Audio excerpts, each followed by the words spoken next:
Les amis, on est le 31 octobre 2024, on est à Bruxelles et on va découvrir Fantasyland. Mais avant ça, allons récupérer la voiture. À l'aéroport. C'est parti.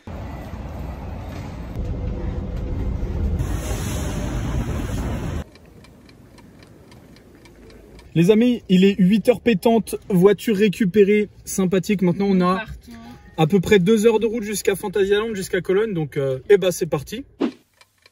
Nous voici enfin à Fantasyland, un parc situé à proximité de Cologne, en Allemagne. Le prix du billet d'entrée varie entre 34 et 64 €, mais le parc propose souvent des offres très intéressantes et moins chères. Mais bref, commençons notre visite par la dernière grosse nouveauté du parc. Et pas des moindres. Accessible via une petite entrée sur la Main Street, le tunnel qui s'ensuit nous conduit dans un endroit incroyable. Bienvenue dans Rookburg, bienvenue à Fly.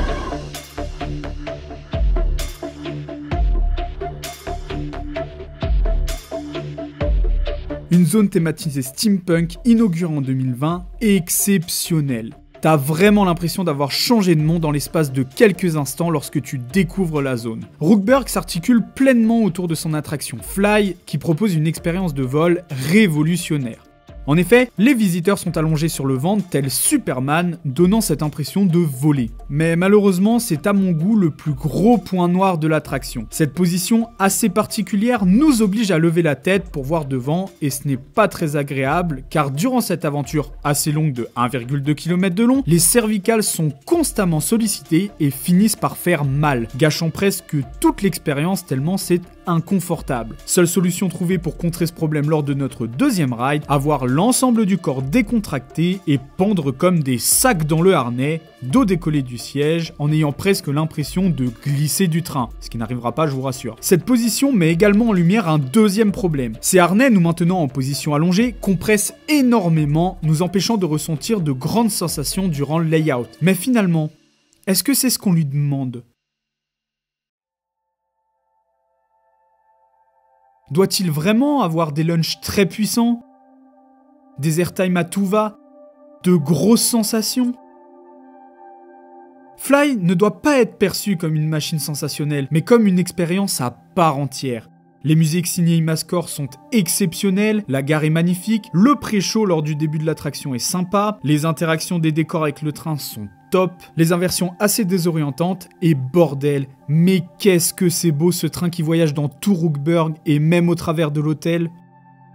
Bien que je n'ai pas été autant hype et emballé que certains fans, notamment par sa qualité de ride, il faut reconnaître que Fly est une attraction à part qui mérite le détour. Je pourrais rester des heures à observer cette magnifique machine sous tous ses angles.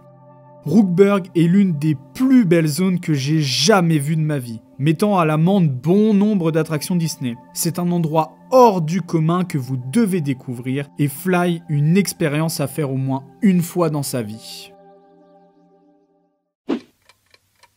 Continuons la visite de Fantasyland avec le Dark Ride interactif du parc, Mouse au chocolat. Ici, votre objectif est de repousser toutes les souris qui sont venues manger les gâteaux de la fabrique à l'aide de votre poche à douille. Votre travail de dératiseur est en réalité une succession d'écrans pas très décorés avec de la 3D et quelques décors entre chaque écran. Pour les familles, Mouse au chocolat n'est pas une mauvaise attraction à faire et ça plaira aux plus jeunes qui voudront réaliser le meilleur score. Mais je trouve que les différentes salles et écrans sont plutôt répétitifs, le système de tir pas toujours très précis à cause de la gâchette de tir qu'il faut tirer comme des débiles. Mouse au chocolat est donc une attraction plutôt moyenne mais qui reste fun à faire. Cependant, je vous la recommande seulement si le temps d'attente y est inférieur à 15-20 minutes.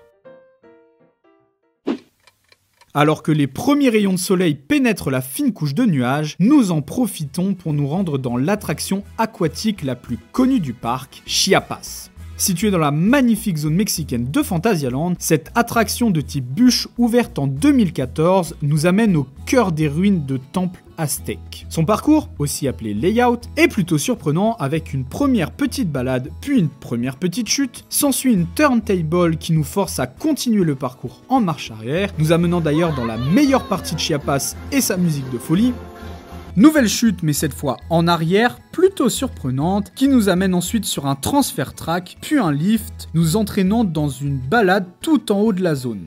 Balade assez longue nous préparant à la longue chute finale. Une drop de 20 mètres de haut plutôt sensationnelle, inclinée à 53 degrés, ce qui en fait la plus inclinée du monde. Rien que ça. Puis une bosse et un gros splash au milieu de la zone qui mouille plutôt bien, et fin de l'aventure. Chiapas est vraiment une excellente attraction. Celle-ci propose une aventure assez longue de presque 6 minutes, les décors tout au long du layout sont beaux, le passage en arrière inattendu, les drops font leur petit effet mais sans procurer de fortes sensations, et les 3 splashes mouillent plutôt bien. D'ailleurs, faites attention à vos sacs car beaucoup d'eau s'accumule dans le fond du bateau. Mais bon, dans l'ensemble... Il n'y a pas à dire, Chiapas ça mouille bien, notamment les pieds, c'est intéressant, la drop est bien, et bon ça reste quand même l'une des meilleures attractions aquatiques d'Europe. Alors que la faim commence à se faire sentir, retour à Rookburg pour essayer le restaurant de la zone qui propose une expérience gustative plutôt excellente. Alors petit repas à Ourwerk, voilà le restaurant à côté de Fly, et nous avons pris donc la poké, d'accord, la première poké, je sais plus le nom. Le Green Journey. Exactement, et qu'en penses-tu alors? Franchement, c'est vraiment très bon. Vous en avez pour votre argent. Je trouve que 17,50 pour un prix parc et la quantité que vous avez à manger et la qualité, en vrai, bah, ça va finalement par rapport à ce que vous Il y a beaucoup de choses. Il y a du poulet, du saumon, de l'avocat, de la mangue, des asperges. Il y a même une petite sauce fruit de la passion qui est avec. Il y a énormément de choses et bien sûr tout ça dans un cadre magnifique juste à côté de Fly qui passe voilà, juste à côté de nous.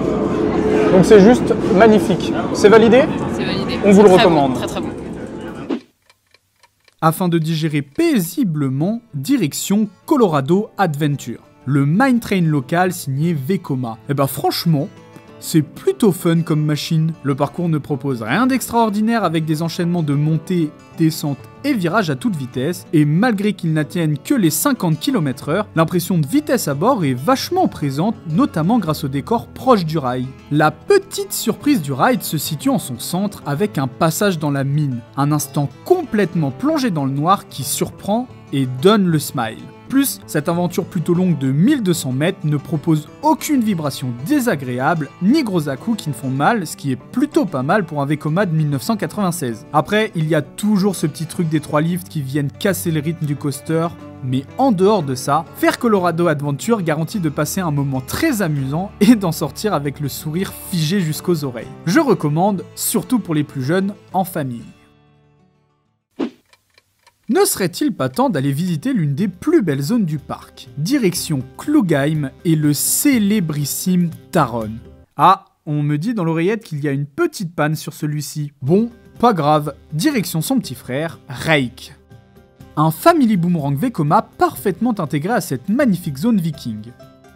Une petite montagne russe avec de petites statistiques, mais qui possède la particularité de faire le parcours à l'endroit, puis à l'envers. La petite drop après que le train fut tracté en arrière puis lâché fait son petit effet, et la théma est plutôt propre, notamment dans la gare avec le dispatch. Certes, le parcours n'offre aucune vraie sensation à part de petits jets positifs qui plaquent un peu dans le siège, mais cela fait le café pour occuper les visiteurs pendant que les plus téméraires s'attaquent à Taron.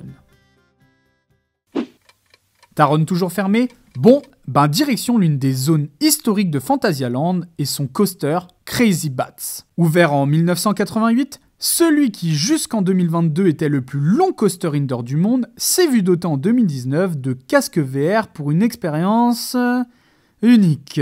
Uniquement gerbante, oui. Déjà, le casque VR fait perdre un temps fou en gare à cause des problèmes détruisant le débit par la même occasion. Je vous avoue que c'était une première en réalité virtuelle et c'est la dernière parce que c'est horrible.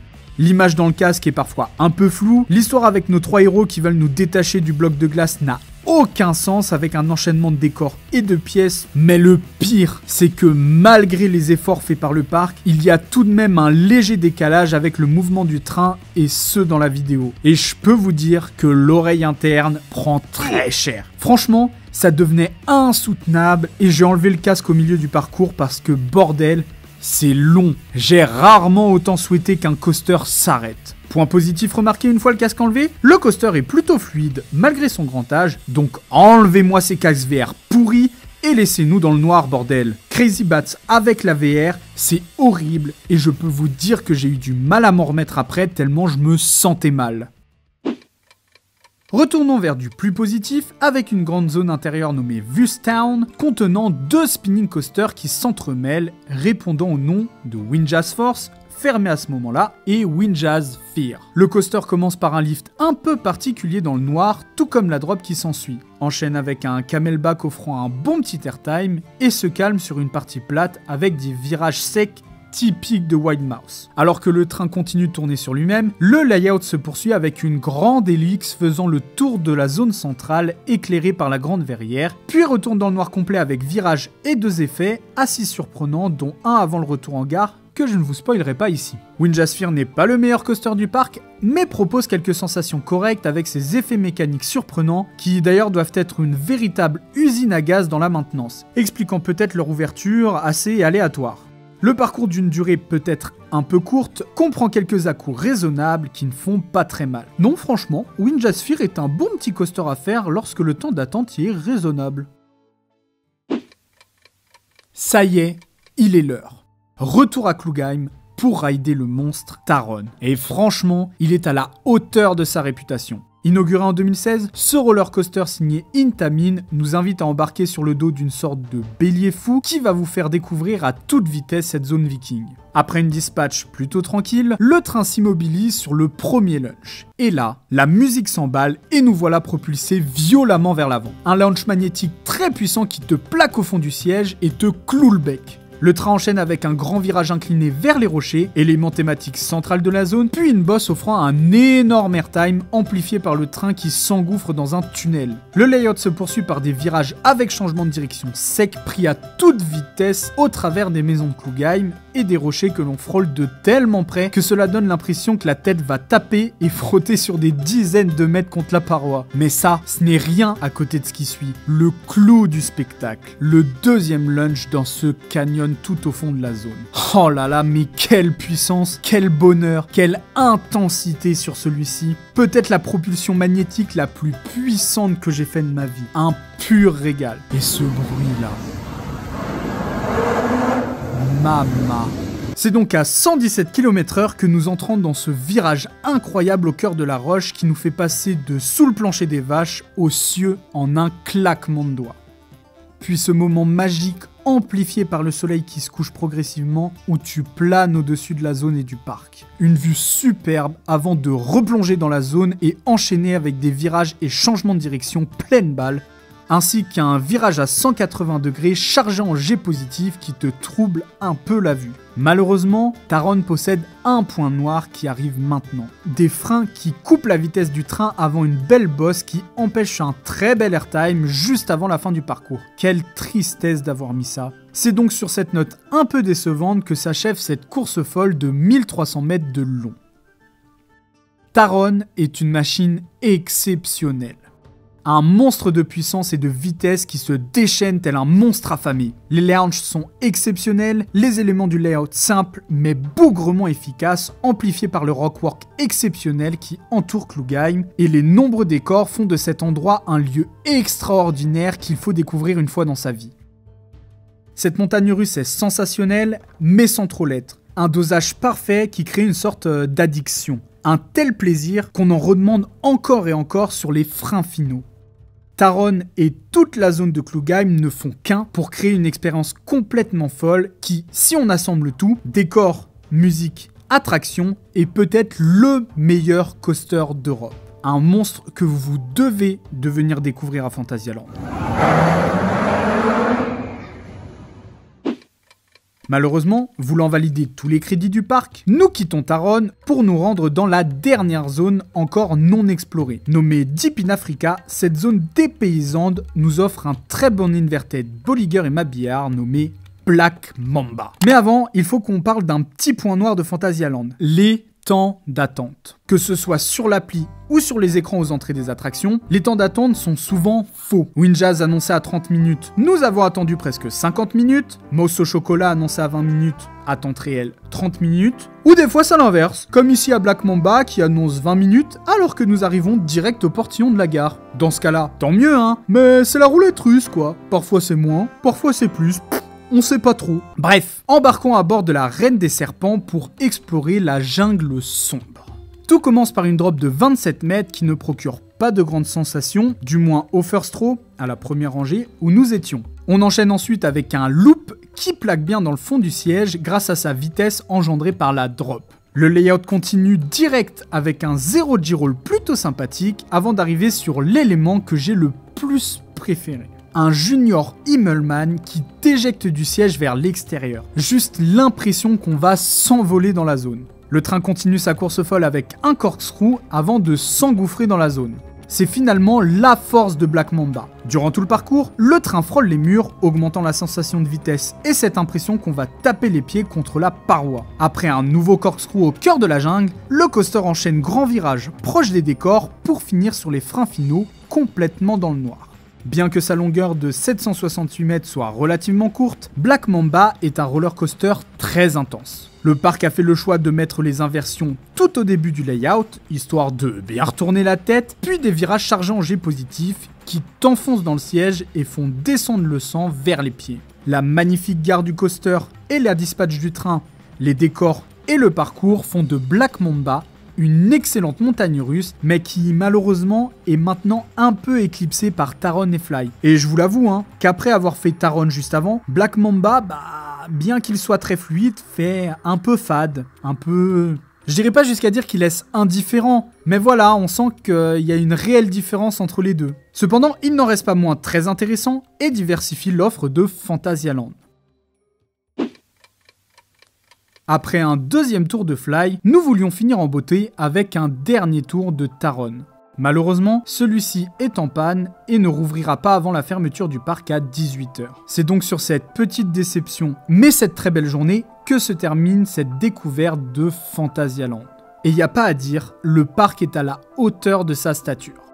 Sa petite taille ne lui permet pas d'offrir autant d'attractions qu'un Europa Park, mais chacune d'entre elles sont vraiment incroyables, offrant toutes une expérience inédite. Fly et son ride unique au monde et sa magnifique zone Rockberg, Taron pour les grosses sensations de vitesse et ses launches extraordinaires dans des décors rocailleux très détaillés, Black Mamba, court mais intense au cœur d'une très belle savane, Chiapas qui mouille bien et surprend par sa dernière drop et ses éléments dans le parcours. Et encore, nous n'avons pas pu faire Talocan, fermé à cause d'un problème mécanique qui demandait grosse réparation, ni River Quest, le raft local, fermé toute la journée. Tout est magnifique dans ce parc, et je n'ai pas honte de le dire que c'est le plus beau parc d'Europe. Et au vu des nombreux travaux dans la zone berline qui entachent légèrement la visite avec les palissades, le parc a de très beaux jours devant lui.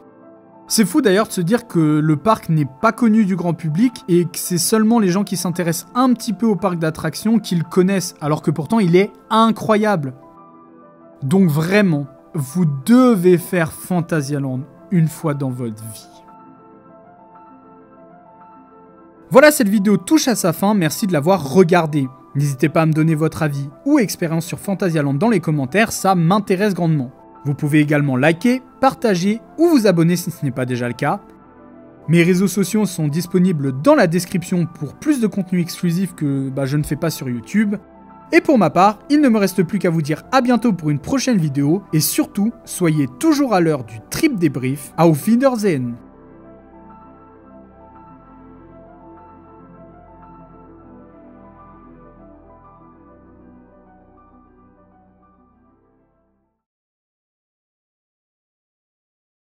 On y arrive, dans la meilleure partie!